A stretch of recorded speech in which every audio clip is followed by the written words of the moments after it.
This video is going to be the perfect example of why Muslim apologists of today must lie to save Islam.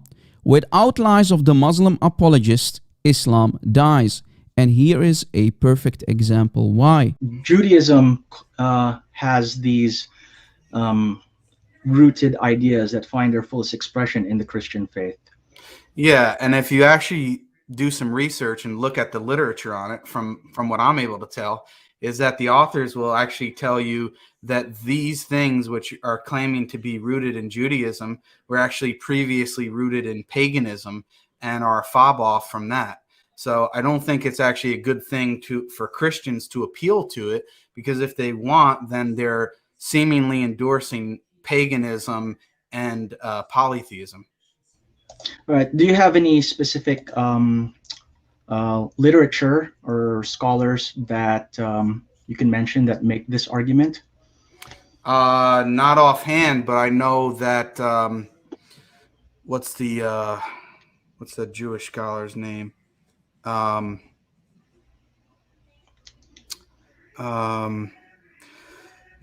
it Benjamin Summer?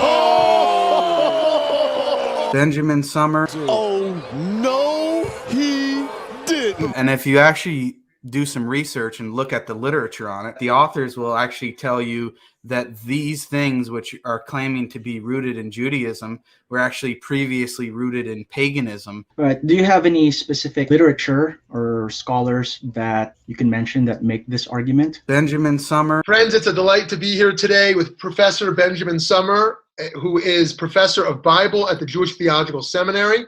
Prior to that, he was a professor at Northwestern University.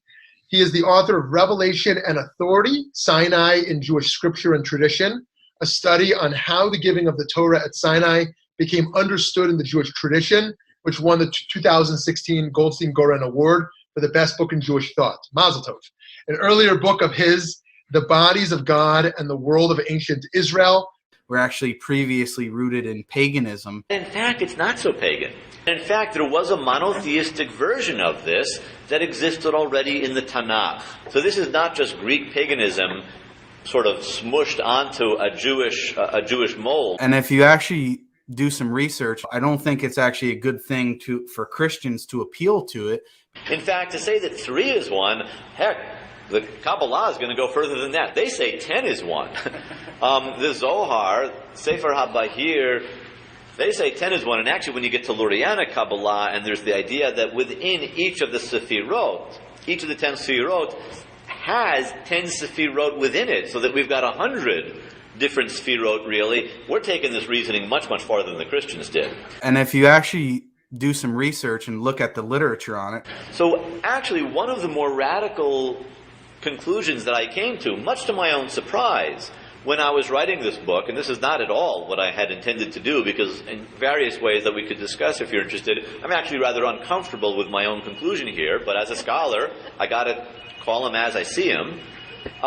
One of the conclusions that I came to my shock, when I finished this book, is that we Jews have no theological objection to the doctrine of the Trinity. Benjamin Summer. We Jews for centuries have objected to the Trinity, have labeled it pagan, have said, well, that's clear. There you can see that the core of Christianity doesn't come out of the Hebrew Bible, the Tanakh, what they call the Old Testament. Really, they're being disloyal to the monotheism of the Old Testament. Actually, I think that that's not true. To my surprise, I came to the conclusion, somewhat to my dismay, I came to the conclusion that we Jews have no theological right to object to the Trinity. From what I'm able to tell. Theologically, I think that the model of the Trinity is an old, ancient Near Eastern idea that shows up in the Tanakh, in the Tanakh, in the Tanakh, in the Tanakh, and that in a different way shows up in Jewish mysticism as well. Benjamin Summer. Now, do you understand why we always say, without lies, Islam dies? Do you see how Muslim apologists need to lie about people, force words inside the mouth of people which they did not say to save the Ummah? Jake Brancatella, i.e. the Muslim metaphysician, you are busted and served for everybody to see. You have no honor and you have no shame.